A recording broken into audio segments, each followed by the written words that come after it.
Hello and welcome to this SSPC webinar entitled A Way to Approach Biopharmaceutical Stability and Formulation. I'm Jennifer McManus and I'm an Associate Professor at the H.H. Wills Physics Laboratory at the University of Bristol. So today we're going to talk about some of the chemical and physical effects that impact the stability of protein formulations. So in terms of formulation, what we're really trying to do is make a protein solution stable over time, ideally so that it can be delivered by a patient at home using, for example, a pen injection device. So we're very familiar with the types of pharmaceutical products that we're trying to formulate, things like insulin and immunoglobulin, but there's also a new generation of biopharmaceuticals, including things like ADCs, that provide new formulation challenges. So what we would like to do is to have an approach that can be applied across different types of biopharmaceuticals that allow us to assess stability of formulations over time, including things like force degradation studies, which is not an easy task. We already know that the analytical burden for biopharmaceutical analysis is much higher than for small molecules. So today what we're going to try and understand is why that is, and the types of information that you can get from different types of approaches to understanding formulation and stability. So really what we're trying to do in formulating a biopharmaceutical product is to avoid degradation. And one of the main degradation pathways that we're trying to avoid is aggregation. So aggregation is actually a degradation pathway that involves lots of different things potentially. So it could involve structural change to the protein. It can be solution conditions that are not optimized to maintain colloidal stability. So really what we want to do is to avoid the formation of particulates in a protein solution over time, and thereby maximize the shelf life. There are other approaches. So this ideally would be for products that will exist in liquid formulation. A way to avoid some of these stability issues is to do lyophilization, for example. But even in that case, you need to add things like excipients to your solution to maintain stability of the product during the lyophilization and reconstitution process. So the approaches that I'll talk about today actually apply both to liquid formulation and to lyophilization to some extent. But really what we're trying to do is think about what do we need to know about our solution of protein, peptide, or other biopharmaceutical so that we can assess its stability over time. And that isn't a straightforward question to answer. And part of that is because even for a process like aggregation, which is just one of the degradation pathways that proteins can undergo, for a particular set of solution conditions, we can end up with many different types of pathways for that. And that's illustrated really nicely here looking at the egg. So the egg is a concentrated protein solution in many ways. And you can see here, depending on the stress that we apply, thermal denaturation or a change in pH, we end up with a very different end state. And that tells us that one, we have a different pathway, and two, that we have a different product at the end. And in terms of how we go about analysing that process and the end state, that requires a lot of different analytical tools. And we know this already. We know that protein assembly, whether via an unfolded intermediate or by colloidal assembly, is very complicated, and this is illustrated in this figure here. So depending on the pathway that we follow, we end up with very different assembled states. So we can start off with a peptide or a protein, and depending on the pathway it follows, the end state and the process itself is very different. Anything from a viral capsid to a protein crystal. Usually these types of assembly pathways are reversible, to irreversible type structures like amorphous aggregates that result from protein unfolding, or fibril type structures, which are often seen in peptide solutions. And even if we're intending for one of these pathways to be followed, often there's an alternate pathway, and the crystallization process is a very good example for that.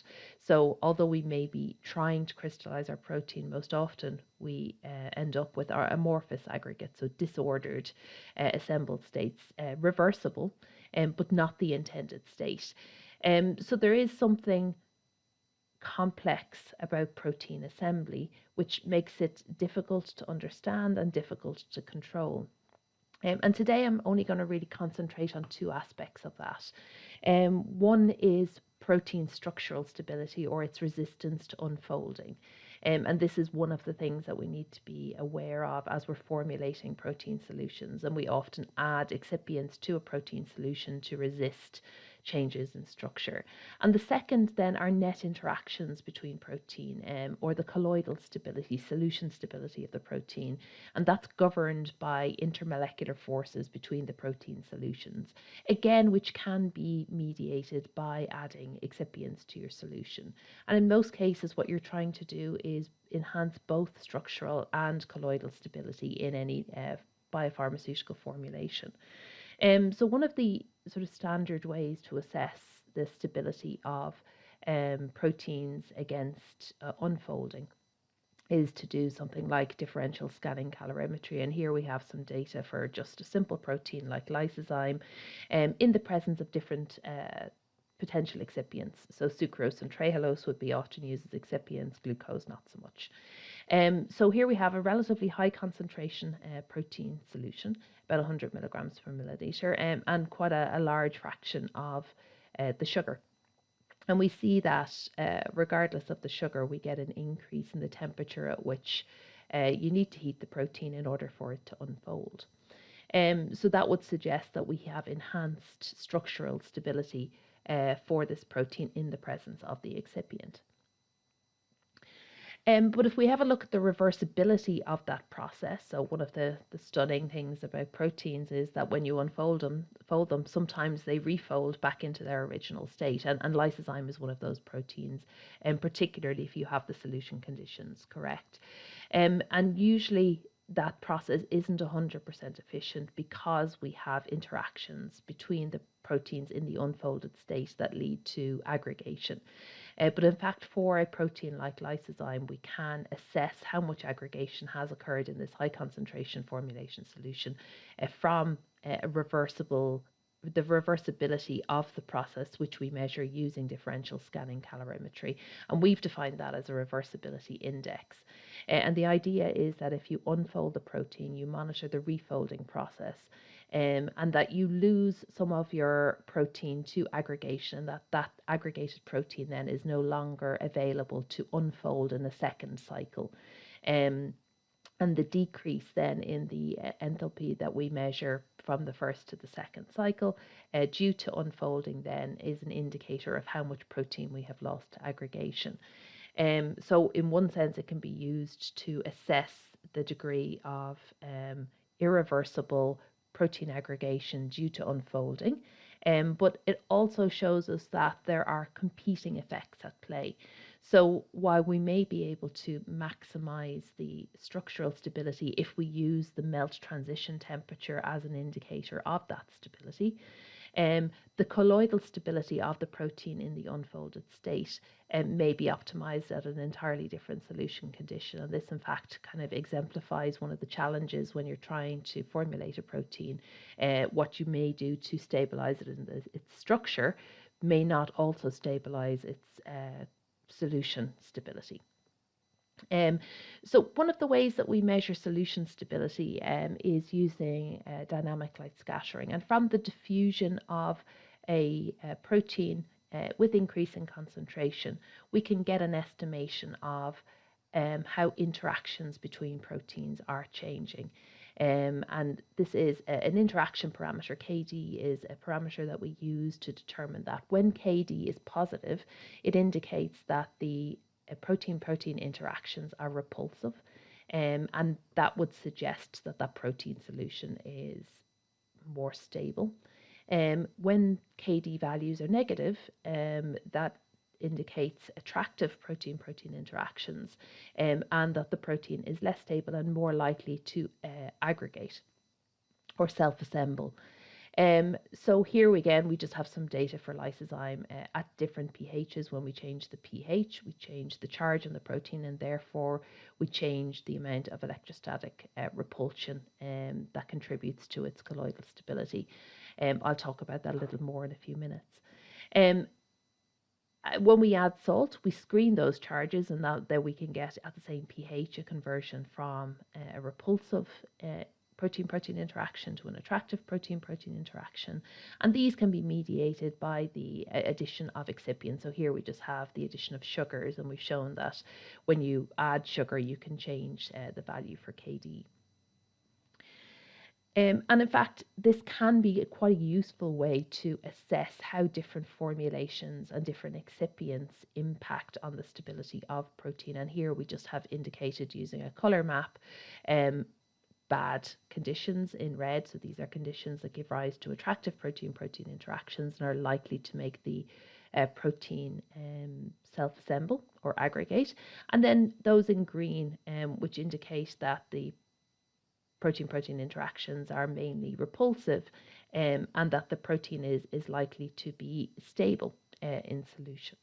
And these measurements are really useful at low concentration. So when you have a low concentration solution, these proteins or these measurements of Kd can be very useful in terms of assessing colloidal stability. Where this becomes challenging is when you want to increase protein concentration. So these are all low concentration measurements in general, where protein-protein interactions are generally well described by something called a pair potential, so the interaction between two proteins in solution. However, proteins are very complicated, and when we start to concentrate them, we see different effects. And that's something that my group are very interested in. And our interest comes from the fact that we're interested in proteins that are found in the eye lens. And the eye lens is in ideal formulation. It's a very high concentration protein solution, up to 450 milligrams per milliliter. And it's stable over almost an entire lifetime. So the protein that's in your eye lens now is more or less the same protein that you were born with. And it does start to degrade over time, and we see that as age-related cataract, where you get a clouding of the lens due to self-association of proteins within the lens. They start to form aggregates that are larger or comparable to the wavelength of visible light, and they prevent light hitting the retina, and you slowly start to lose your sight. There are other reasons that cataract forms in the lens, and these can be due to mutations in the proteins in the eye lens, and that's referred to as genetic cataract. And it's this genetic cataract that we're particularly interested in. So the eye lens is interesting from a formulation perspective because it's a high concentration protein solution that is very stable for a very long period of time. So it encapsulates many of the features that we would like to see in a good protein formulation. And if we have a look at a cross-section through the lens fibers, we see that we have a very large lens fiber. It's filled with mostly alpha, beta, and gamma crystallin. And gamma crystallin is the protein that we're interested in. It is very interesting as a protein that is stable over a long period of time, because it actually interacts via short-ranged attractive interactions. So as I mentioned previously, for colloidal stability, what we're interested in are the intermolecular forces between proteins in solution. And if we have a look at the figure in the top right-hand corner, we consider these two spheres to be, simplified proteins. And they're interacting via different forces. So there's the van der Waals force, there's hydrophobic effects, there's electrostatic repulsion, and the sum of all of these forces gives rise to a net interaction potential. And that net interaction potential is very important in determining the protein behavior in solution. As I mentioned, gamma crystallin interacts via short-ranged attractive interactions, and that gives rise to a phase diagram that we see here on the left. So when proteins interact via short-range attraction, they undergo liquid-liquid phase separation. So liquid-liquid phase separation is the spontaneous separation of a protein solution into two liquid phases, one that's very dense and one that's very dilute. And this phase transition is metastable with respect to crystallization.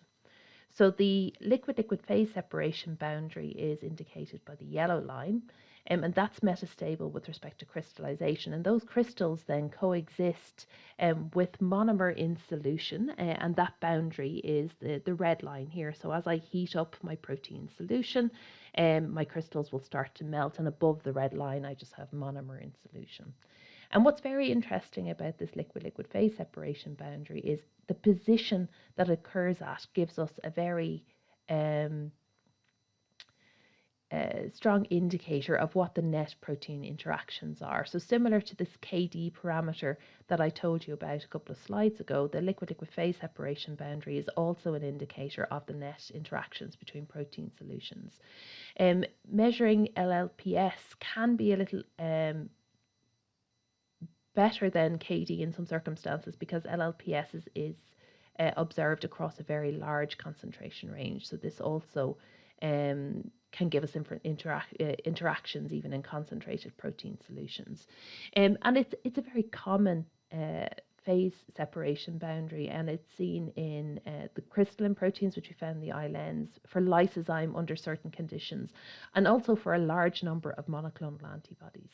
And the only real difference between the liquid-liquid phase separation boundary for small globular proteins like the crystallins or lysozyme and the monoclonal antibody is the shape of the coexistence boundary, and this turns out to be related to the shape of the molecule. But in fact, we can extract very similar information about the interactions between the protein solutions based on this liquid-liquid phase separation boundary.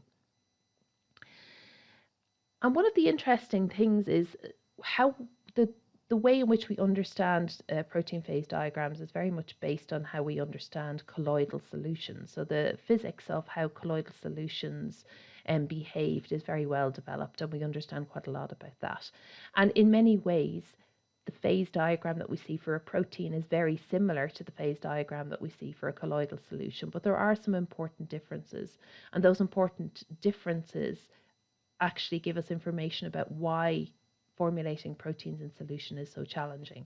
So in this diagram here, the green line indicates the phase separation boundaries for a colloidal solution. So we see liquid-liquid phase separation, and we see crystal monomer coexistence. But if we compare that to the phase separation boundaries for the protein solution, they look a little different. So the liquid-liquid phase separation boundary is broader, and the liquidus line, or the crystal monomer coexistence, occurs at a different temperature regime.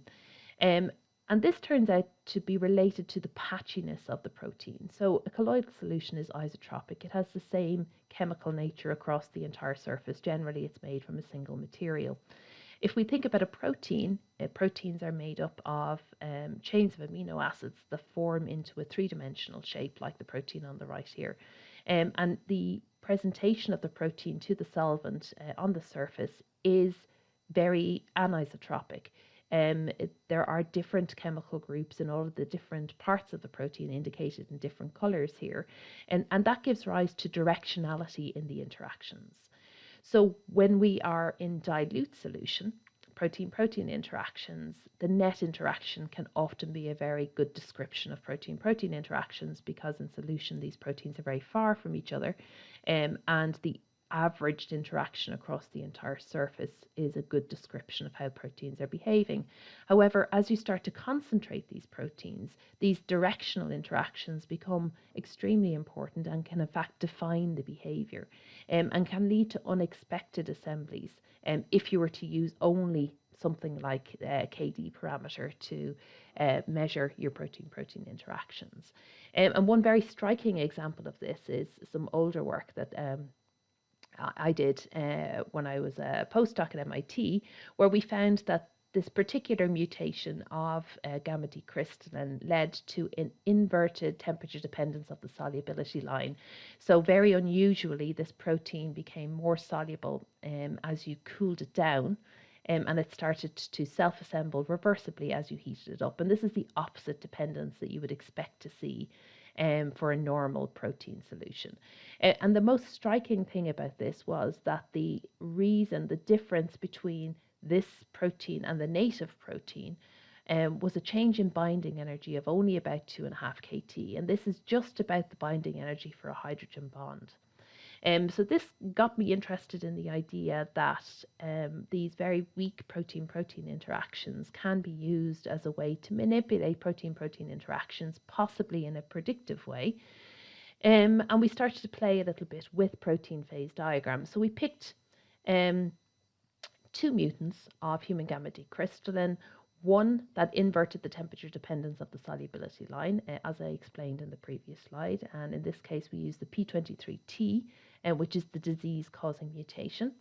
And OR36S is another mutation of human gamma D-crystallin, which also gives rise to a genetic cataract. But in this case, it makes the protein crystallize very, very easily. And what we wanted to test here is that if I have both mutations in the same protein, what happens when they're in competition with each other, which behavior will be expressed or seen in this protein solution.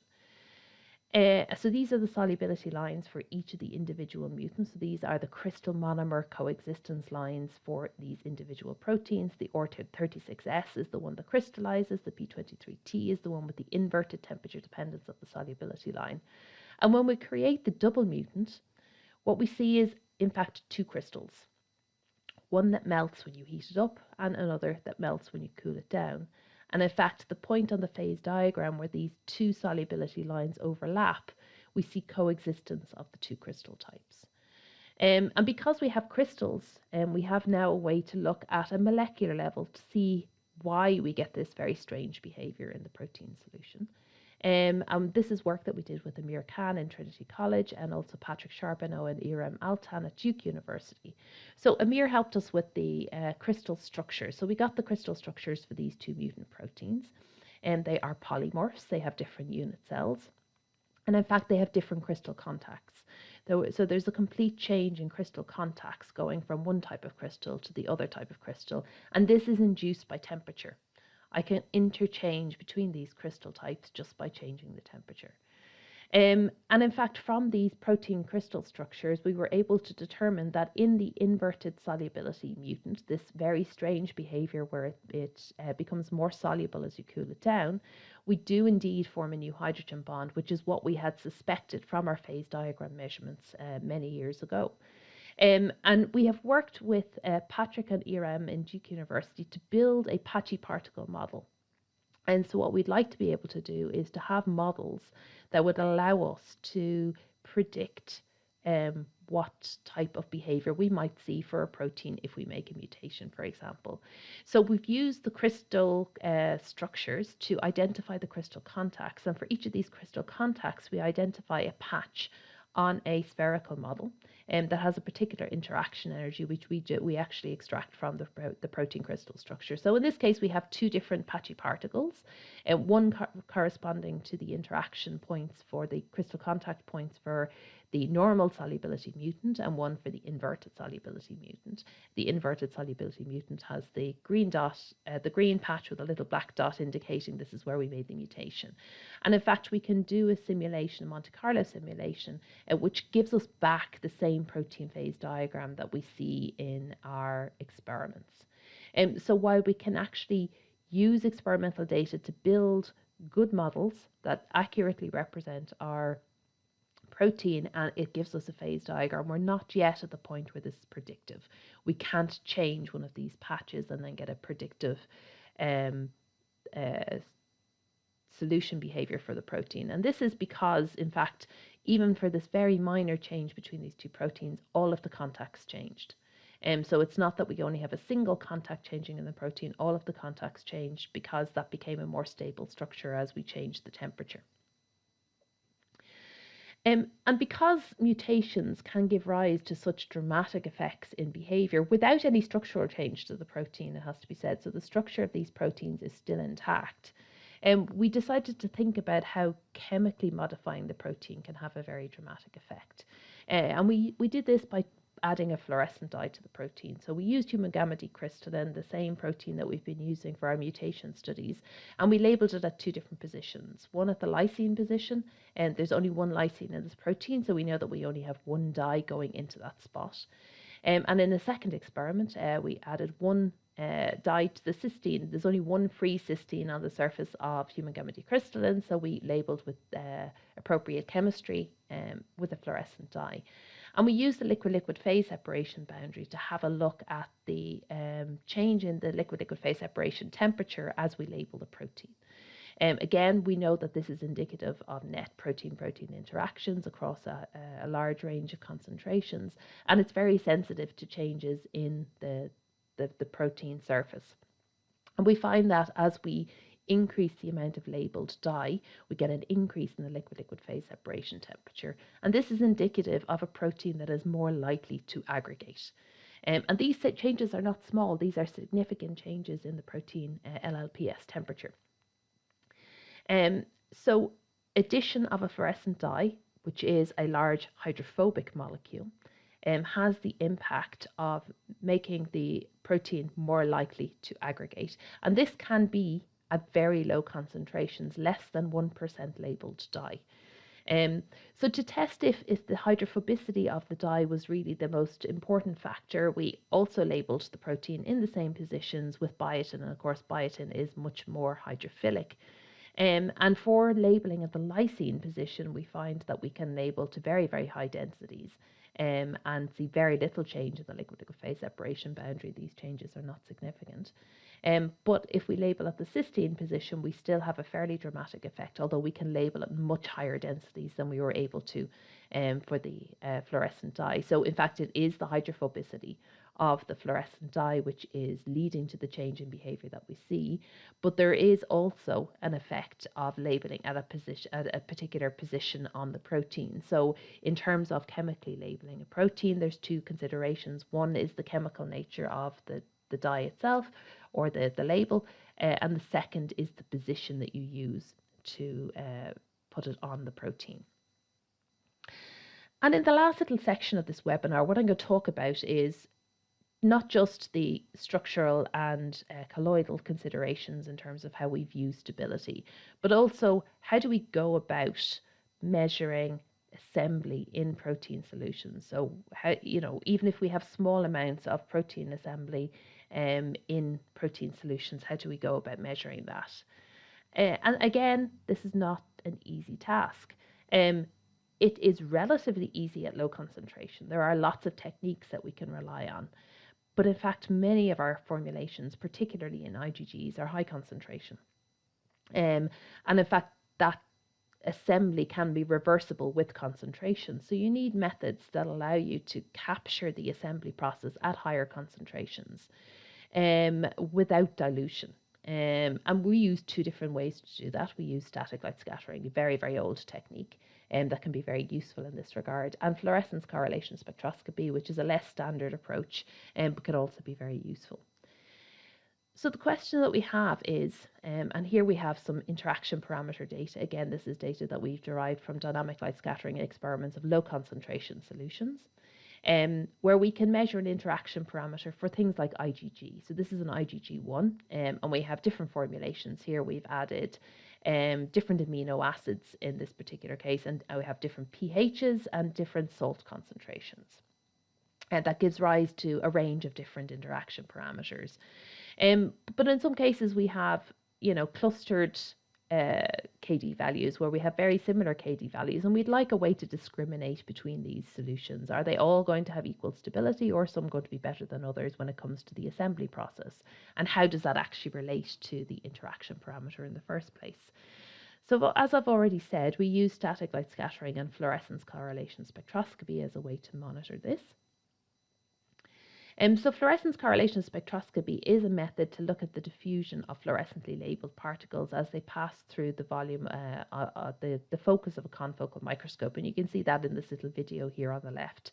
So what we measure are intensity fluctuations as fluorescently labelled particles pass through the protein solution, and we need very, very low densities of labeled proteins. So although we have a concern about labeling proteins in solution, this type of experiment requires us only to label 1 in 1,000 or 1 in 10,000 proteins, and in fact even less if we have higher protein solution concentrations.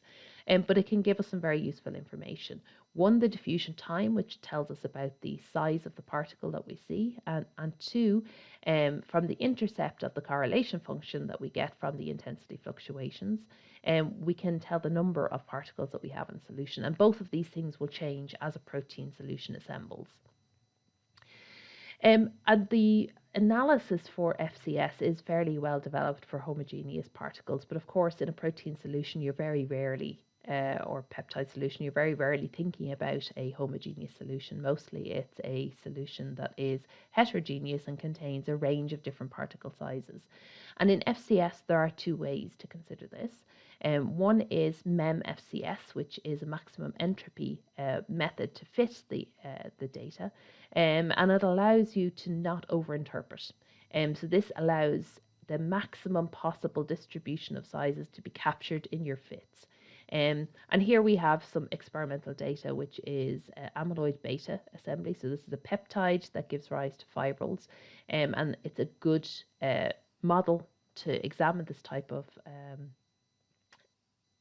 fitting regime, and because we see lots of different particle sizes simultaneously as the peptide solution is assembling. And what you can see is that we get an evolution of our solution over time as larger particles start to emerge, which we see as a higher diffusion time. You can see these peaks becoming more developed. However, it doesn't give us a lot of discrimination at the lower particle size n. So we wanted to think about that, and we came up with a Gaussian distribution model. And this allows us to define a number of size ranges, and we fit the data and ask how many of the particles that are in our solution fit within each of these size ranges. And that can allow us to monitor assembly of something like amyloid beta. And this is a 5 Gaussian distribution model. So we've used 5 different Gaussians. And you can see that you can observe changes in this peptide solution over time. So as we go further towards the back of this plot, we're increasing the time of the experiment. And at the beginning, we're going from a small number of oligomers in solution. Those oligomers increase over time and eventually become protofibrils, and we can monitor both the size and proportion of these individual components over time for our solution. So can we apply this type of method to something that we're more interested in a biopharmaceutical context? And that's something like an IgG, and the answer is yes. And we can combine it with static light scattering to give us some confidence in the type of data that we're getting. So this is our IgG, the same one that I showed you the data for a couple of minutes ago, and this is a bad formulation. So this is at pH 7, which is close to the isoelectric point for this particular IgG, and we've used both static light scattering and FCS to look at the assembly, reversible assembly of IgG as we increase concentration. So in this bad formulation, we see that we get an increase in the average hydrodynamic radius, indicating that we're getting the formation of oligomers, and also the width of the distribution is increasing. So we're seeing larger particles and a broader distribution. And this is reflected also in our static light scattering data, where we can fit a number of different components to our data, and we see that we're getting a decrease in monomer and an increase in the oligomers over time. And just to demonstrate that this is actually sensitive to changes in things like adding excipients, if we have a look at exactly the same IgG, but in this case a much better formulation, so we have pH 5 plus an excipient, we see that we can go to much higher concentrations. We can go up to 220 milligrams per milliliter. And in both our static light scattering and our FCS, we show that we get much smaller numbers of oligomers, and that the monomeric state maintains for much higher concentrations in solution. So this has just been a very brief review of some of the approaches that we take to understand protein stability both in terms of structural stability and colloidal stability. So just a few take-home messages. I think the first is that protein aggregation is very complex. It's complex because we've lots of different mechanisms, and they can reveal themselves at different times in your solution. And there's a few ways of dealing with this. We do forced degradation studies to try and understand what potential degradation pathways protein formulations may undergo. Aggregation is just one of those. And the complexity of aggregation is that the number of particle sizes that you can see is quite broad, and having the right techniques to apply to this is not trivial. So, it is an analytical burden to understand this well. In terms of the understanding why we get aggregation, there's two considerations. The protein itself, both in terms of its colloidal stability and its structural stability, but also the solution conditions and what excipients you pick to put in there. And there are ways that we can use to measure how well those excipients are improving either structural or colloidal stability.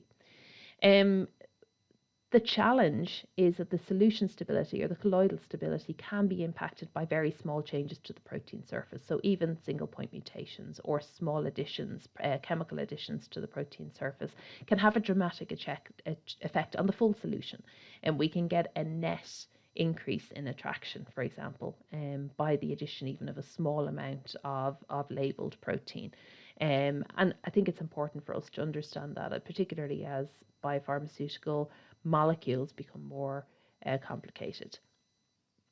But there are ways that we can begin to examine this problem that are not currently in usage, and that can help, particularly in understanding high concentration protein formulation. So the work that I've spoken about here today has been done over several years by a number of different PhD students and postdocs who are indicated here as underlined on the left-hand side. And the work has been supported by SFI, the Irish Research Council, and Enterprise Ireland and SSPC through an enterprise partnership with a number of different companies. So thank you very much for your time.